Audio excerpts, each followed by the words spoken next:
Happy day, everybody. We are in Magic Tree House number 13, Vacation Under the Volcano. And we are ready for chapter 7. I'm going to read today's chapter, showing you the pages, just for a change of scenery. As you may recall from chapter 6, they heard a terrible blast. And in his book, he read that there was a volcano that erupted in Pompeii. And that's where they are, and it was supposed to erupt right then. So chapter 7, the sky is falling. The next thing Jack knew, he was lying on the stone patio. The patio stones were trembling. A rumbling sound came from the ground.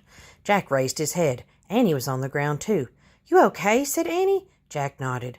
Everything was shaking and crashing down around them. Pots, plants, the mermaid fountain, water from the goldfish pond sloshed onto the patio and Jack and Annie.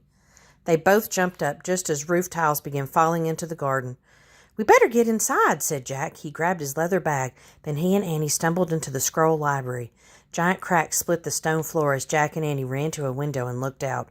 Glowing rocks were bursting through the sky above Mount Vesuvius. The whole top of the mountain had blown off. "What's happening?" said Annie. "I'll check," said Jack. He pulled out the Roman book. He read aloud from the section about the volcano. When a volcano erupts, hot melted rock called magma is pushed to the surface of the earth. Once it gets outside the volcano, it's called lava. "Lava! That's like burning mud," said Jack. "It covers everything," cried Annie. Jack kept reading. There was no running lava from Mount Vesuvius. The magma from the volcano cooled so fast that it froze into small grayish-white rocks called pumice. A pumice rock is very light and has holes like a sponge. "That doesn't sound too bad," said Annie. "Wait, there's more," said Jack. He read on. A great cloud of pumice, ash, and burning rock shot miles into the air. When it rained down on Pompeii, it completely buried the town. "Oh, man," said Jack. "This is a major disaster." "It's getting dark," said Annie. Jack looked out again. A thick black cloud was spreading over the earth like an umbrella. The sun vanished as the sky turned smoky gray.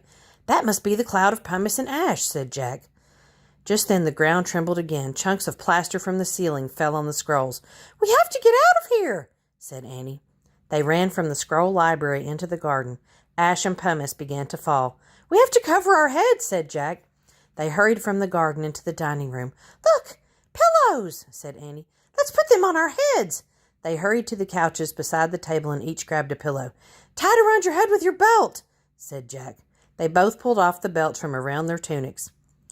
Then they tied on the pillows like giant hats. A chunk of ceiling crashed down near them. "Let's get out of here," said Jack. They stepped over pieces of fallen roof tiles and ran into the main hall. They pushed open the front door. A blast of heat and dust nearly knocked them over, and when they stepped outside, pumice rained down onto their pillow hats. "Run!" cried Annie.